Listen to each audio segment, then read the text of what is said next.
So, while most people might think that Minoru Suzuki and Kota Ibushi was the most exciting thing to happen on night 13 of the G1, for me, it was a ladybug landing in my soda and accidentally drinking it, and that caused some excitement at my house. So that is what I had to experience while watching night 13 of the G1, and it was interesting to say the least.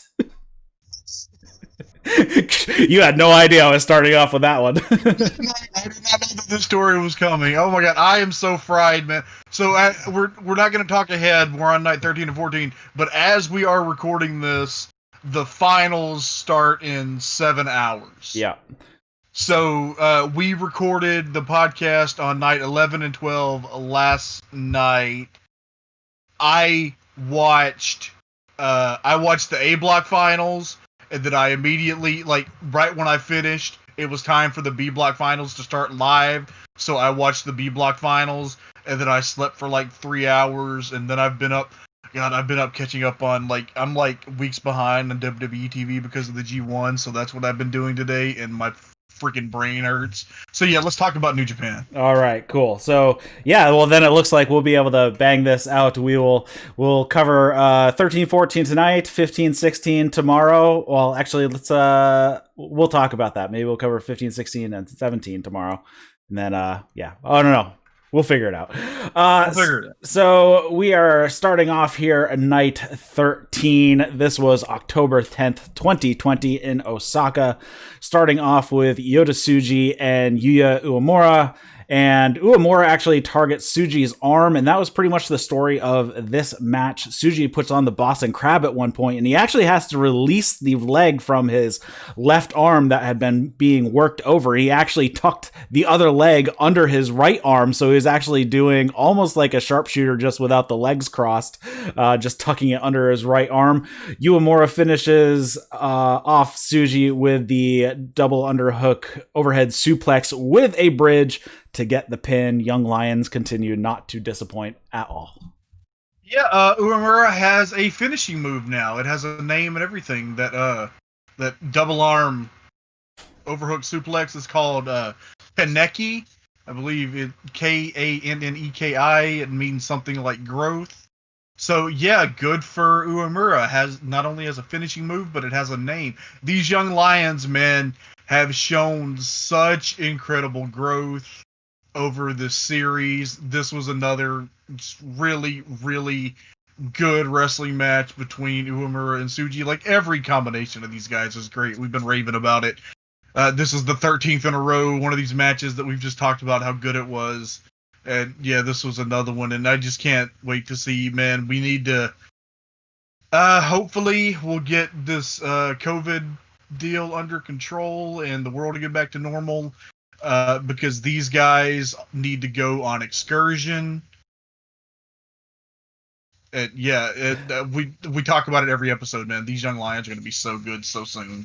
All right, and since I didn't even start it, what's up, everybody? Thanks for tuning into That's Wrestling. I had the bug story that totally threw me off. If you're listening to this as a podcast, head over to the YouTube channel. We do this show live, so you can come hang out in the chat. And if you hit the bell notification, it will let you know when I schedule a live stream and when a live stream starts, which is important when it comes to New Japan stuff, because it's all over the map schedule-wise, so that is always good. On Thursday night at 7 p.m. Eastern, usually, is when we do the post AEW Dynamite show as well, so you can tune in for that. You can send comment, question, feedback to Eric at that'swrestling.com. You can also grab the RSS feed for the podcast there if you can't find it in your podcast app, which you should be able to find it in pretty much everything at this point.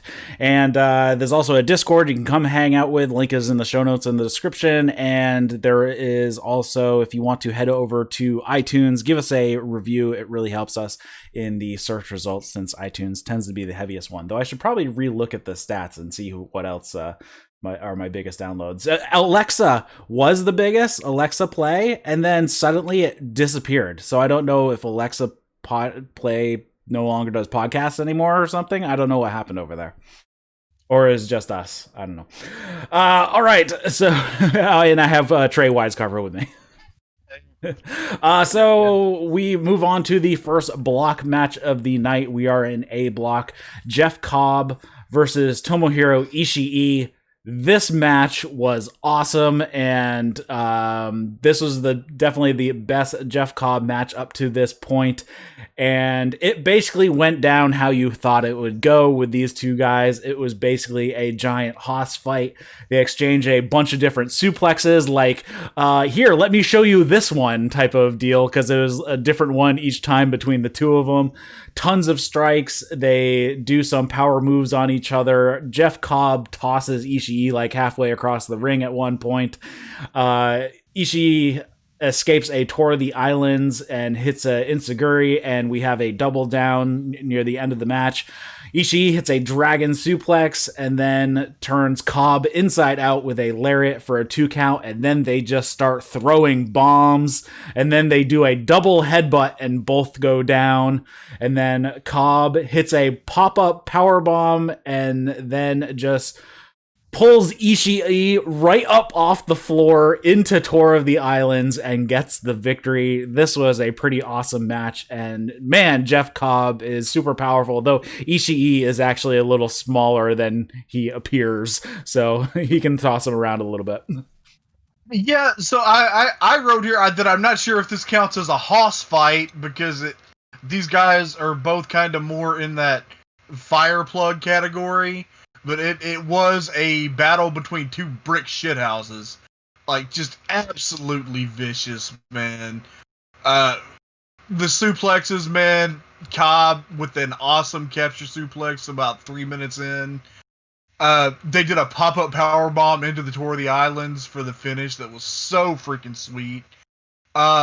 Please stop headbutting each other. I really hope that you guys would learn after what happened to Katsuyori Shibata. That's not a bad thing, and it makes everybody uncomfortable, and we love you and want to see you wrestle for many years, so please stop headbutting each other in the face.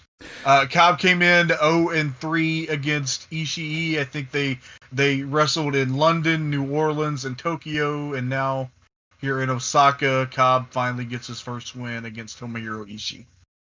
Yeah, it was a great fight, and I just had to look it up to see how not of a hoss fight it was. they're just deceptive. They just look deceptively big, but Ishii is only 5'7" and is only 220. So he's like, how tall is Jeff Cobb? He's 5'10". Okay, see, because I have stood next to him, a few feet away at shows, and like I'm a shade taller than him, and I'm 6 foot even. Yeah, so they look deceptively big, but they are not. And Ishii barely makes it into heavyweight. He's 100 kilos on the dot. He could fight in junior if you wanted to. He's under the weight cutoff. So, all right. This match was awesome. It was. Oh, I love this. So good.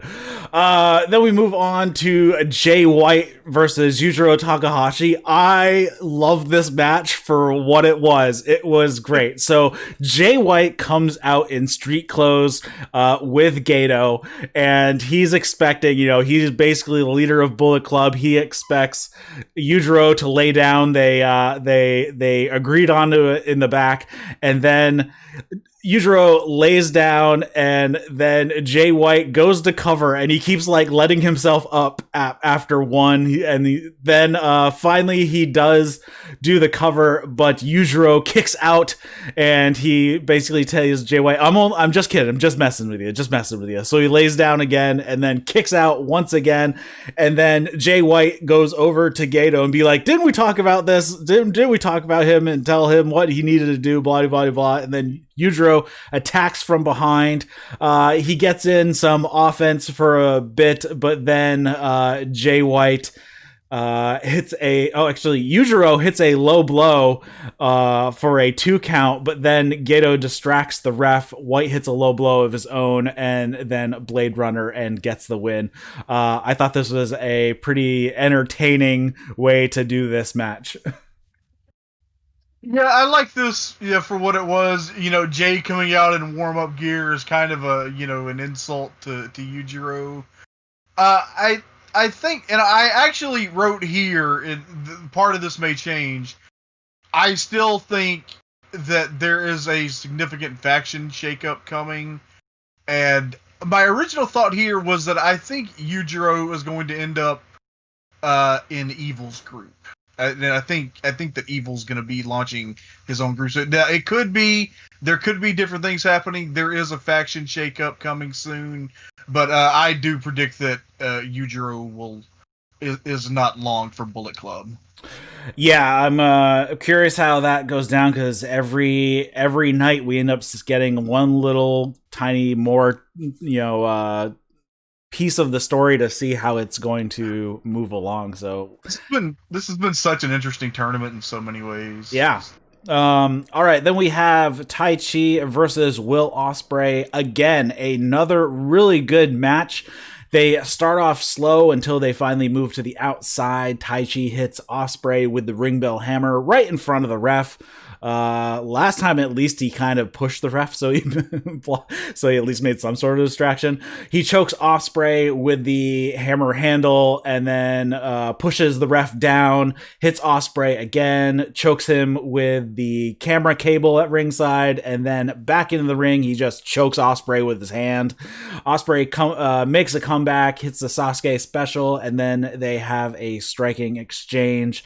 Taichi puts Osprey on the top rope and tries for a super Black Mephisto, but Osprey slips out of it and hits a cheeky Nando's kick, and then Osprey goes for a 450 off the top. Taichi gets his knees up, and then Taichi hits an axe bomber to the back of the head, then a last ride powerbomb for a 2, and then Osprey hits a super kick, then a hook kick, goes for the Os Cutter. Taichi kicks him right in the back of the head mid-air. They do a bunch of counters of each other's finishers. Osprey hits an Os Cutter for 2, then Hidden Blade, Stormbreaker. Osprey gets the win, moving Osprey to 10 points, and I thought this was a very fun match, and Taichi continues to impress during this tournament. High on the list of Taichi's best singles matches ever. I actually wrote here, way back on 9/13, several days ago, I wrote that it looks like Osprey might be changing allegiances coming up, because Rocky was talking about not being a fan of Osprey's arrogance lately, and that's been another theme throughout this tournament. Yeah, he's been acting really cocky, even starting off in the first night, says, you're looking at number 1. Yeah. This match was awesome. Osprey is always in overdrive, and Taichi's been at another level lately. Like I said, man, I'm trying to remember. He's had some good ones with Ishii. I don't think any of the matches with Okada reached this level. This might be this is on a very short list of Taichi's best singles matches. Yeah, I'm curious if Taichi is going to evolve as a character after this. Just because his character just does not do it for me. It does not match what he's been putting in the ring. So I would like to see the character and the ring work get a little bit more matched up together. Yeah, I also I get why he does it, and I know that some people just think it's great, but the singing thing doesn't work for me either. I like the idea of him using the Izuka's Iron Claw on occasion, which amazingly he did not use once all tournament. Yeah, the last time I saw it was the Japanese Cup, New Japan Cup. The New Japan. Yeah, that is so weird that I just now realized that. Yeah, that's crazy. But anyway, yeah, man, Taichi maybe needs things are about to change in New Japan, and I think Taichi, the evolution of Taichi may be a part of the upcoming, because New Japan has had the same basic stable makeup for the better part of the last 10 years. Right. We need a big time shakeup. We need changes, and so Taichi, I think, is another guy that would be well served with a change of scenery. Yeah, I have a feeling that we are going into a very heavy faction warfare, where factions are going to be broken up. allegiances are going to be changing. I have a feeling we're going to be in for a very messy war coming up between all the factions and internal to the factions as well. I don't think any faction is going to survive. They're not going to stay what they are right now. We've already had Evil leave LIJ for Bullet Club. Bullet Club's on the verge of collapse. Taichi and Suzuki have had their issues as well. So Suzuki-gun looks like they are going to be up in the air as well. LIJ might stay the current way it is, maybe. We'll see how Sanada plays into it. I'd say Hiromu and Naito are pretty well thick as thieves, as well as Shingo Takagi within that stable. So at least those three are probably going to stay together. Sanada being the only wild card at the moment in that stable. And then, of course, Chaos. We have Will Osprey being a bit of a pain in the ass in this thing, and Chaos tends to be a slightly more respectable group of people, so we'll see how that goes. Of course, I wonder how too bad Robbie Eagles isn't there right now, because I'm curious how he would interplay with Will Osprey as well. Yeah, well, Best of the Super Juniors is fast approaching. Yeah, hopefully I hope he makes it over. All right. So next up, we have Minoru Suzuki and Kota Ibushi. And boy, was this a banger. This match... Did we have Kota Ibushi and Minoru Suzuki? My God, this match. One of my favorite matches in G1 Climax history. And it seems like every time I have one of those, one of these two is involved, so it shouldn't surprise me at all. I don't know if they've ever had a singles match. They probably have, maybe because they've both been around forever, but never on, like, nothing that they would have ever done before was on this level. Holy shit, this match ruled. Go ahead and do this match, the beginning of the match, they basically had a worked kickboxing match and then went into a worked MMA match. And it was awesome. They do a double leg submission spot while they both have heel hooks in on each other, and they roll to the ropes, and neither of them let go. And then they start kicking each other with the loose leg in the face. It was awesome. Suzuki then rolls out of the ring and walks up the ramp and baits Ibushi to come join him. They fight up on the stage with strikes. They eventually move their way back to the ring with a ton more strikes, kicks, and punches, and chops. Ibushi does one of the best knockout sells I have ever seen. It was crazy good. And then they just throw forearms, and they're both laughing the entire time while they're just clocking each other with forearms. And then they punch themselves out after about a minute of this. And then Suzuki puts Ibushi into a rear naked choke. Ibushi escapes the Gotch pile driver. Suzuki blocks a Kamigoye and puts on the full crab, moves it into a lion tamer.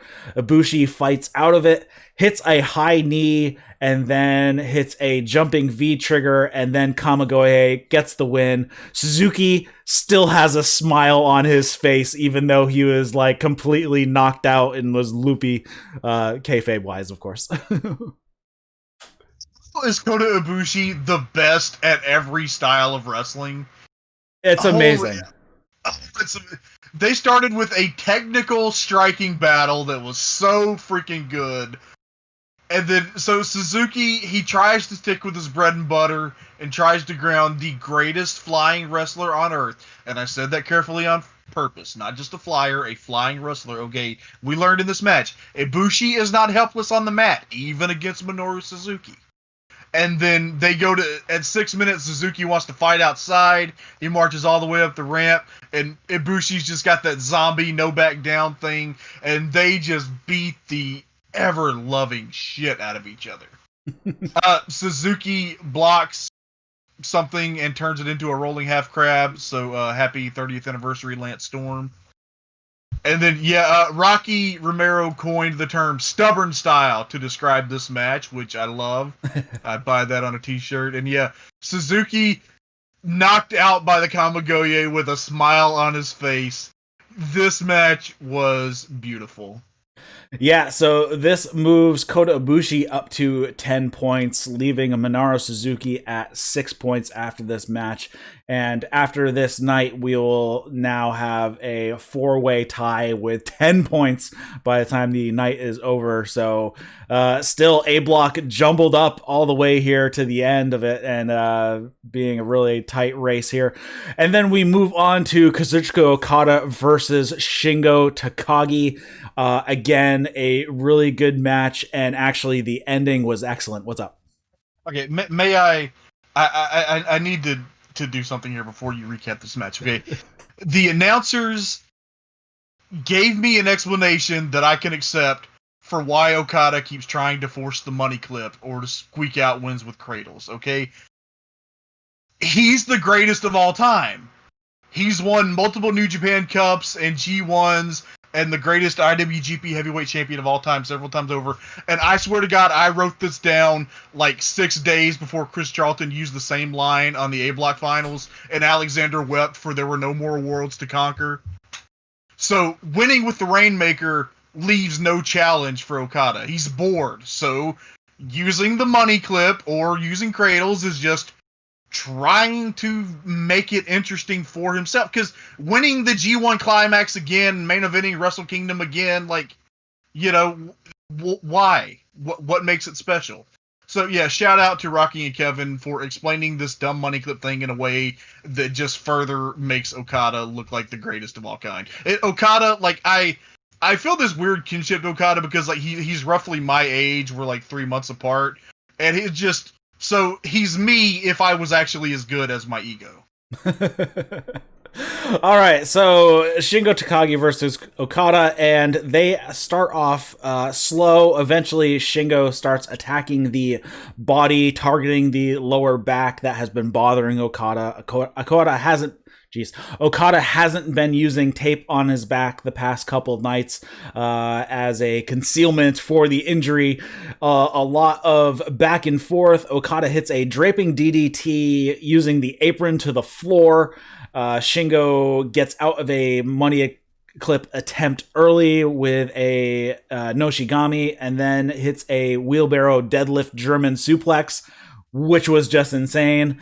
Shingo does a good job holding on to momentum and cuts off Okada pretty quickly if Okada even gets in a little offense for quite some time. Shingo hits like 20, I'm not exaggerating, unanswered forearms and elbows in a row on Okada. Okada tries the backdrop sit-down pin, the roll-up that he's been using, and he does not get it this time. Shingo kicks out. Okada hits a tombstone pile driver and then puts on the money clip, but Shingo manages to get to his feet, or actually this was a standing money clip to begin with. Okada hits a short Rainmaker. Shingo hits a Rainmaker of his own with the full spin out and everything. Shingo blocks a running lariat, turns it into a Made in Japan for a 2 count, and exactly like Kota Ibushi last time, he had him up a little delayed, and Okada had the same expression on his face like, oh crap. So that was pretty good. Hits a pumping bomber for a 2 count. Okada escapes a Last of the Dragon attempt and then hits a spinning Rainmaker, and then slowly crawls over to Shingo and locks on the money clip.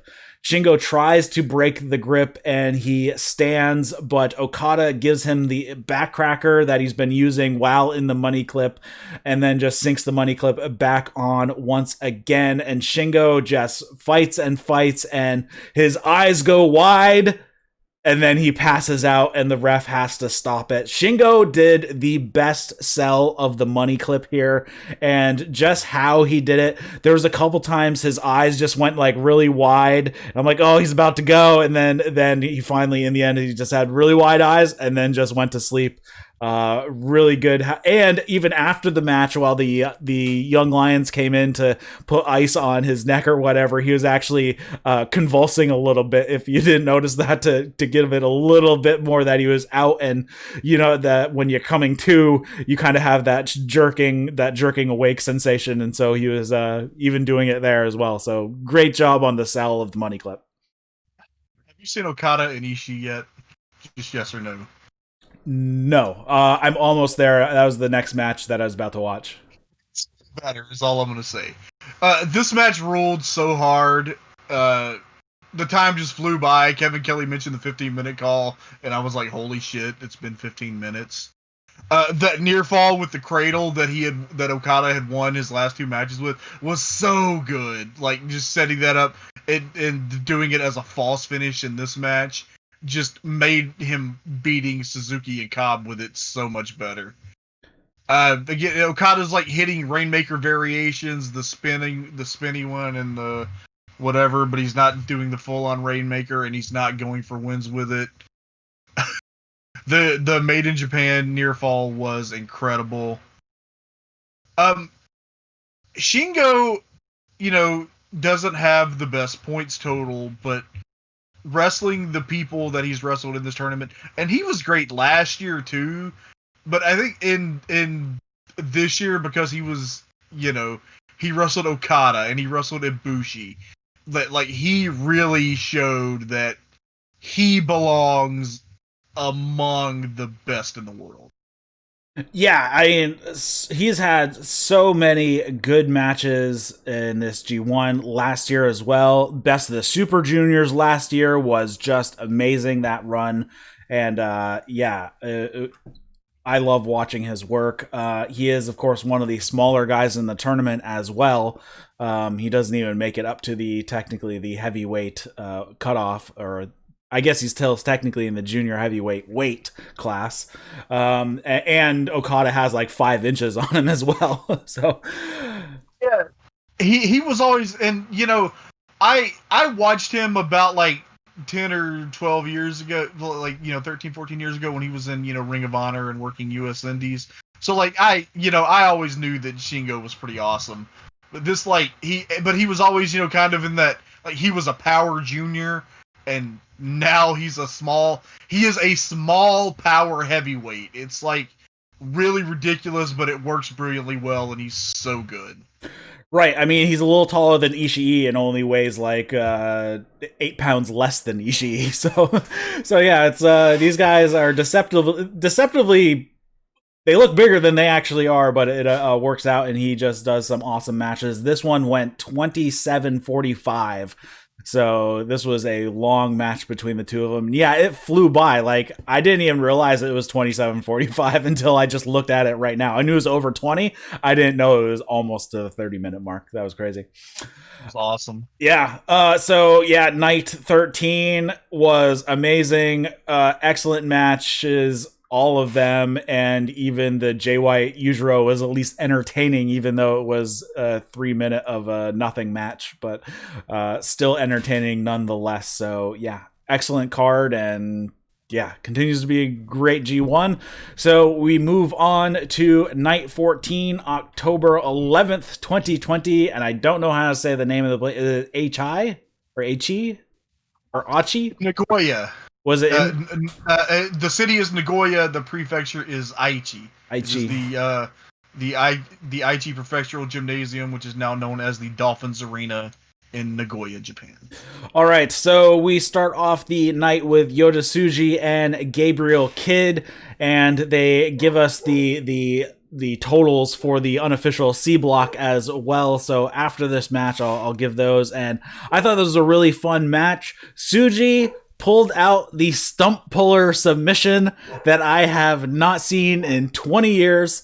Gabriel Kidd hits the butterfly suplex that he has been using and ends up getting the win with that. So that puts Tsuji at 10 points. Kidd and Uemura are tied at 9 points, where I believe Kidd and Uemura have one more match than Tsuji does coming up. So it will be at least an even C block once they are done. They'll all have the same number of matches. So yeah. These guys are so good. Every time I start to think that one of them is starting to shine above the others, and another one shines even brighter in the next match. God, there's been some really good wrestling here in this unofficial C block. Yeah, and Uemura using that it's almost like a almost like a bicep slicer, I would call it, because he locks his forearm in between the elbow of the other guy and then uses his leg to clamp it. They call it or at least Kevin Kelly was calling it a short arm scissors, but yeah, it's almost like a bicep slash like forearm slicer. I have noticed, but in my mind, that's a short arm scissors. Oh, okay. Yeah, but I have noticed that, Umura has been utilizing the short arm scissors lately. That would actually be a really cool submission if somebody actually just used it to finish people with, because that looks like it would hurt like hell. Next up, we have, starting off the B block action, Yoshi-Hashi versus Zack Saber Jr. And we start off with a bit of chain wrestling. ZSJ works on Yoshi-Hashi's repaired shoulder. Lots of mat wrestling. ZSJ takes the vast majority of the first half of this match. Yoshi-Hashi makes a pretty good comeback with a lot of catching ZSJ in submission holds. Hits some high impact moves as well, and then Sabre gets on a triangle choke and then moves it into a shoulder lock, and Yoshi-Hashi actually has to verbally submit because both of his arms are just cranked behind his back.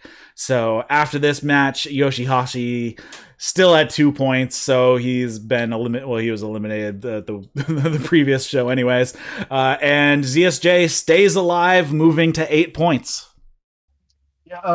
Could not identify the whatever hold that Zach won with, so I just wrote submission via torture, which does the job. Yoshi-Hashi's been wrestling very well in this tournament, and Zach is such an incredible wrestler. And part of the story of this match is that Zach was surprised and frustrated that Yoshi-Hashi was a far tougher opponent than he has been in the past. And that's been the story of Yoshi-Hashi's tournament, of his year, at least since the restart, okay? Yoshi-Hashi is a late bloomer, but he's growing, and he's stronger than he's ever been, and he's getting stronger. That's somebody that I, with my own personal struggles can relate to. So, yeah, man, Yoshi-Hashi for most inspirational wrestler and best COVID push. Yeah, he is getting up there in age, though, so he should probably, if they're going to do something with him, they probably need to start doing it with him soon. I'm sure he's got a lot of wear and tear, especially from his time in Mexico, so that's probably put a lot of wear on him as well. But he did start a little later than you would think. He started in 2005, so he probably doesn't have as much wear on his body as you'd think. Without spoiling anything, Yoshi-Hashi on the other side of this tournament is looking like he may be lined up for an opportunity or two. Excellent. But yeah, this match was fun. On New Japan's website, they call that move a modified Clarky Cat. Okay, yeah, he's got all of his weird moves. I like the orienteering with Napalm Death. Yep. And the whatever, the hurrah, another year, surely this will be better than the last, the whole freaking thing. So yeah, well, there we go. Modified Clarky Cat for the victory for ZSJ. Next up, we move on to Toriano and Kenta. I love this match. Kenta, like, you would never think Kenta would go along with this type of match, and it worked great. I love that he played into it, and he just had fun with this match, obviously still being a heel, but it was great. There was one point I laughed out loud because of how funny the visual was, and I'll get to that in a second. So before the match starts, the ref does actually a decent job on checking Yano this time, finds a bunch of rolls of tape in his trunks. They argue over Kenta holding the briefcase because Yano is holding a chair. So the ref starts to count. So for both of them to drop the weapons, Yano tosses his chair, so the ref stops counting. So Kenta just continues to hold on to his briefcase, and they keep arguing a bit, and then finally he sets it down in the corner, and then they both at the same time powder to the outside, and they're on opposite sides of the ring, yelling back and forth, you come over here, no, you come over here, no, you come over here, and the ref has to give them a 20 count, and they both jump in at 19, and then Kenta rolls back outside, and Yano follows. Kenta ends up getting sent into the barricade. Yano sprays hand sanitizer in Kenta's eyes. Kenta pours a bottle of sanitizer over Yano's face and tries to roll him up for a 2 count. They then are on the outside fighting over a bottle of hand sanitizer that's open. The ref tries to take it away, but then it all gets splashed into the ref's face, so now the ref can't see. Kenta grabs his briefcase and walks Yano to the entrance. Kenta hits Yano with the briefcase and it busts open and just like a ton of rolls of tape pour out of it. I laughed so hard just because the visual works so perfectly, because when he hit it, it's just like 20 rolls of tape fly out of this thing. Then he tapes Yano to the entrance staging and Yano ends up getting counted out. Kenta gets the victory by a count out. Shitty red briefcase might accidentally end up being the foreign object of this tournament.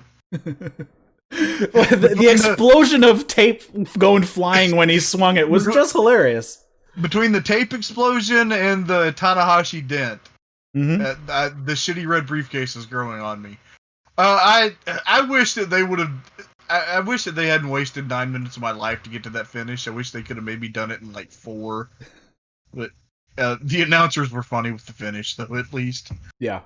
There was something else that Rocky said. Oh, crap. No, I can't remember because I didn't write it down.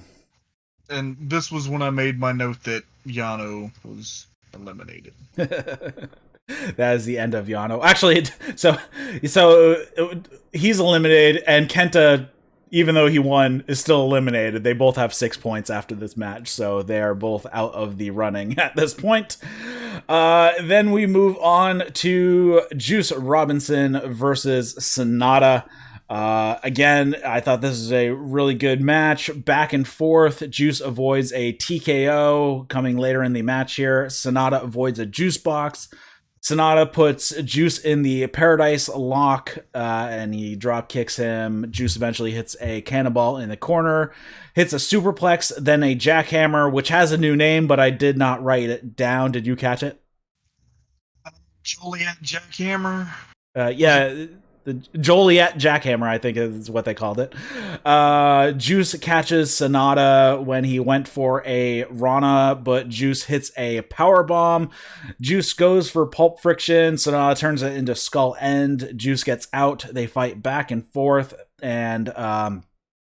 between hitting pulp friction and skull end. Sanada eventually moonsaults into a skull end. Juice tries an inside cradle for a 2 count. Sanada goes right back to the skull end from there. And then when Juice is basically passed out, he goes up for the moonsault. He actually hits it this time, and he gets the 3 count. Again, I still don't understand why you let it go when the ref was about to stop the match.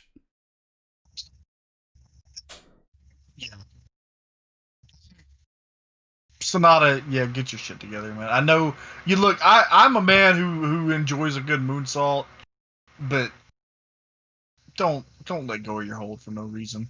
But yeah, this was a very good matchup, and they're kind of on comparable levels of push and rank and ability, and they wrestle well together. So yeah, very well wrestled match, and yeah, good stuff. Yeah, and so after this match, Sanada moves to 8 points, so he remains alive. Juice is eliminated, staying at 6 points at the end of this match. We move on to Hiroshi Tanahashi versus Hirooki Goto. Again, these guys have been wrestling each other since they were in the dojo. I think they were in overlapping classes, but not the same classes, kind of what I got from the commentary.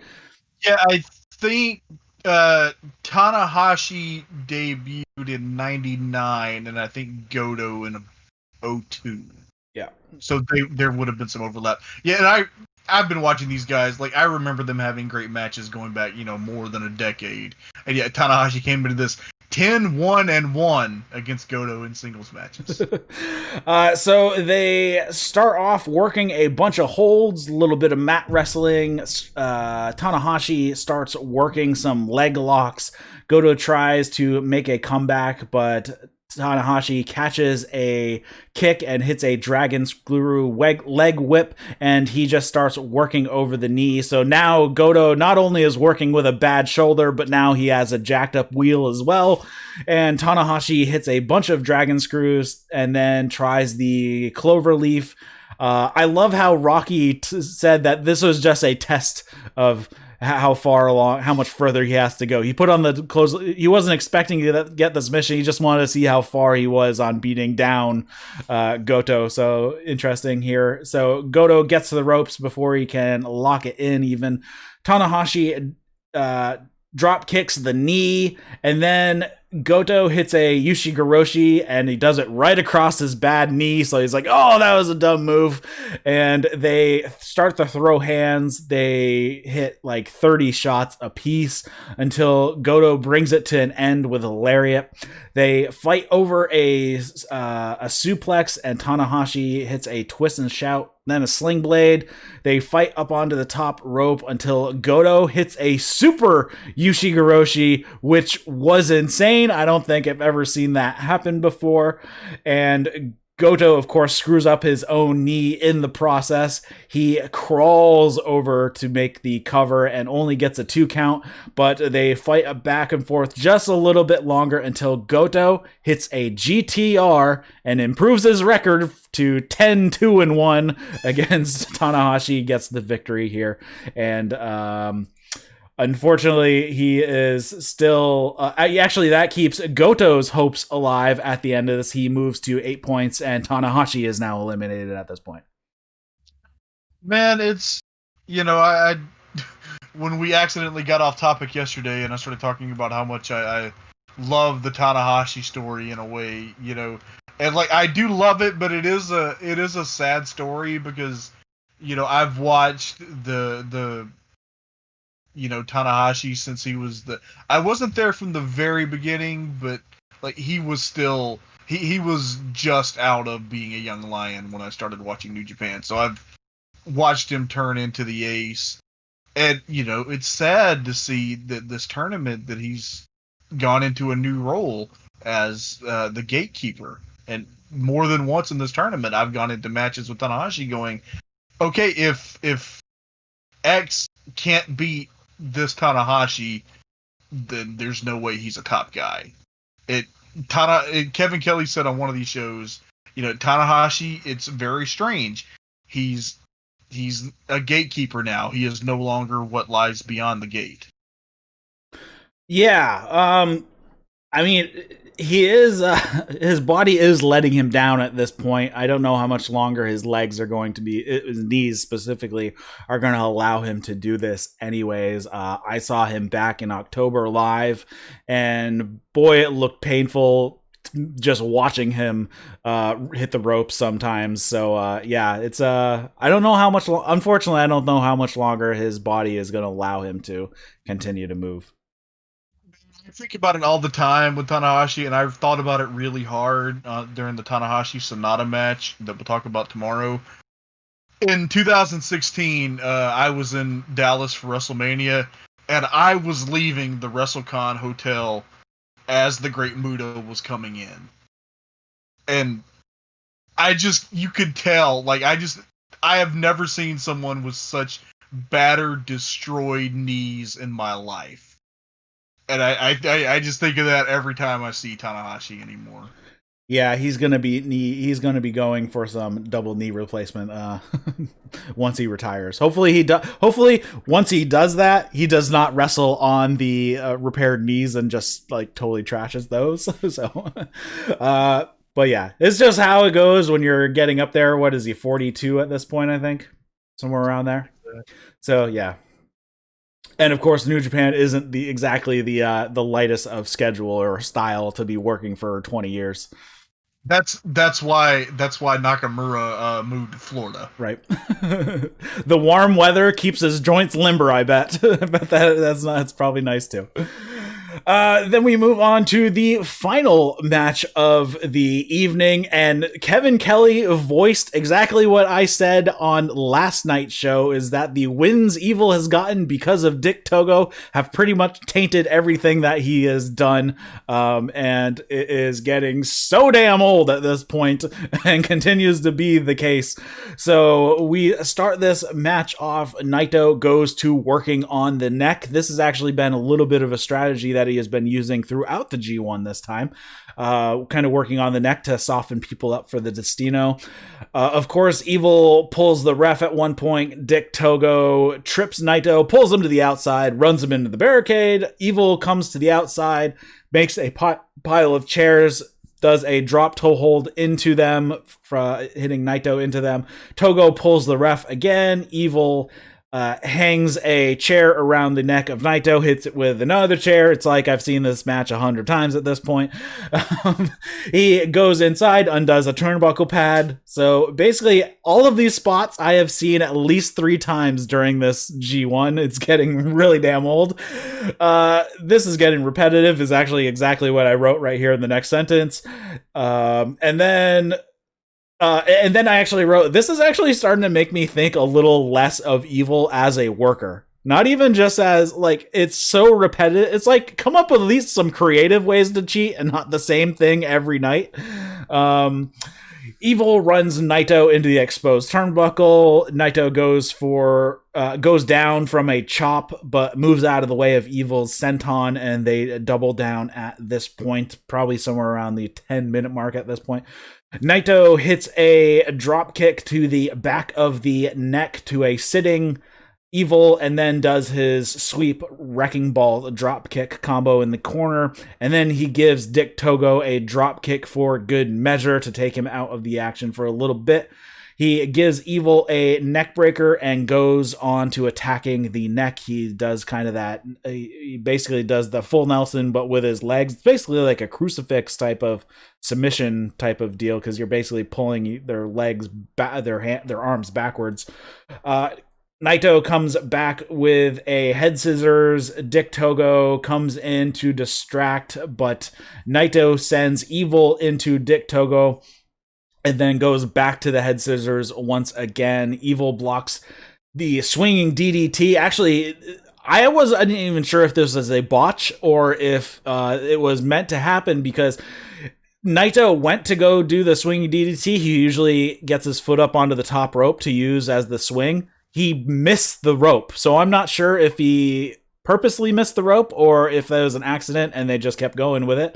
Either way, it worked out fine. Evil hits a fisherman's buster for a double down at this point again. Evil hits a suplex for a 2, then he puts on the sharpshooter, or the scorpion deathlock, whatever you want to call it. Naito hits some strikes and then hits Gloria for a 2 count. They do a bunch of counters until Evil hits a senton, and then he sends Naito into the exposed turnbuckle again, hits a half and half suplex, then a lariat for 2. Naito counters Darkness Falls into a reverse DDT. Evil hits Darkness Falls in the next sequence right after, though, for a 2 count. Naito does his pull-in elbows, which Rocky was actually saying like 30 seconds before, I don't know why he's not throwing those elbows, and then he does. And then Togo comes into the ring. He comes like right into the ring, like not even like trying to sneak. The ref is right there. Naito elbows him in the face and sends him packing. Evil hits a low blow, though, because the ref had his back turned because he's more interested in what Togo is doing. And then Togo throws a chair into the ring, and the ref is actually distracted by that chair while Evil had grabbed a chair on the other side. So now the ref is distracted again, but now with Evil, Dick Togo tries to choke Naito with the garrote, but Naito sweeps his leg and he falls off the apron, and Naito hits a Destino for a 2 count. Naito tries for a second one, but Evil counters it into an everything is evil and gets the win. So this actually kind of ended similar to a lot of matches where it looked like one guy is going to win and then the other guy just Flash hits their finisher and gets the victory. But there was so much interference from Dick Togo in this match, getting a little old. I'm going to read my notes for this match verbatim. This is the same evil match that we've seen over and over again. This is the same evil Naito match that we've seen 3 times in 3 months. Evil kicked out of the Destino and then won. There you go. That is what happened. So, at the end of this night, we have Naito Evil at 10, and I believe that is it on the B block being at 10, but we have still alive. We have Goto, Sanada, and Zack Saber Jr. They are still alive at 8 points coming out of the end of this show. So, not as tight as the A block with 4 guys sitting at 10 points. They only got 2 at 10 points, but they got 4 sitting at 8 points. So we still have a pretty decent race going into the end, or 3 at 8 points. So we got 5 people still alive going into the end of B block, and probably the same over on the other block as well. I'd have to actually check who else is at 8, but not too bad. What do you think of these 2 nights? The night 13 was like probably the show of the tournament, with the 3, like, there were 4 really great matches and 1 that was, like, not a real match but was interesting in its own way. It was probably the best top to bottom show of this tournament. The Nagoya show, I didn't like the main event because I was just, sick of it, but I really liked the Sanada Juice match. I really liked the Zack and Yoshi-Hashi match. So, yeah, but that 13 was probably the show of the tournament. So yeah, after 7 matches for everybody on the B block, we have 5 people still alive. On the A block are just the 4 people at 10 points. There's nobody at 8 points. So basically the leaders have run away. The next is at 6 points. So nobody is at 8 points. So there we go. So pretty good. And yeah, looking forward because I have an idea of what happened. I've tried to avoid as many spoilers as possible, but I've had a couple. So unfortunately, I know a few things, but I'm still looking forward to seeing the matches and how they actually play out because this has been a pretty good tournament. The only thing I wish that the crowd could actually cheer because that would and make some vocal noise because that would probably just add a whole nother level. I really think this G1 has actually been really good, and just because the crowd can't cheer is kind of just made it feel a little less, but I don't think as far as the in-ring work and stuff has been less at all. Yeah, I keep checking to see what time it is in Tokyo when it's only 9 a.m., so I'm waiting for like noon to see them announce the card for the final day. If it makes you feel any better, I accidentally spoiled the A block finals for myself while I was watching the semi-main event just from being an idiot and checking Twitter at the wrong moment. So that's the plus of me never checking Twitter, so I don't really get things spoiled. And I'm like, oh, new Wrestling Observer last night. I'm not going to listen to that because they're going to tell everything that's happened on the G1. So I haven't listened to it yet. Yeah. But yeah, man, this has been. Oh, we made it. We're almost there. It's almost. It's always. I love it. It's my favorite thing of the year. But I'm always a little relieved when it's over. Yep, so tomorrow night we are going to cover 15-16, and then we'll see how we finish the last one. Maybe we'll do 17, 18, 19 all in one shot, because that would kind of make sense. The finals, the block finals, and the finals. So yeah, 15-16 tomorrow night. I'm going to go finish watching 15 right now, and hopefully I might actually get partway through 16 tonight, so should be good there. So anything you want to touch on before we wrap it up for this evening? No, I'm gonna go try to take a nap before the finals. Alrighty. So thanks for joining us for That's Wrestling for the G1 coverage from 2020 night 13 and 14, and we'll hopefully get this wrapped up in the next few days, and the G1 will be behind us, but now we have Wrestle World Tag League and Best of the Super Juniors coming up in 2.5 weeks, so that'll be we'll be in another tournament cycle already just because of this very strange year we've been having. But hopefully we have a nice break from December 11th when that at the end is till Wrestle Kingdom. At least we'll have like almost a month of downtime for New Japan. So so that'll be fun. Thanks for watching and listening to That's Wrestling, everybody. Be sure to tune in on or head over to the YouTube channel if you're listening. This is a podcast because we do this show live. Also, if you have questions, comments, feedback, you can send those to eric@thatswrestling.com. You can follow That's Wrestling on Twitter @thatswrestling1 with the number 1 at the end. And you can follow Trae at Rebel Historian on Twitter. And what else? The Discord you can come hang out with. Also, head over to iTunes, give us a review. It really helps out. So for Trae, Wisecarver, my name is Eric LaRoche, and you've been watching and listening to That's Wrestling. See you later, guys.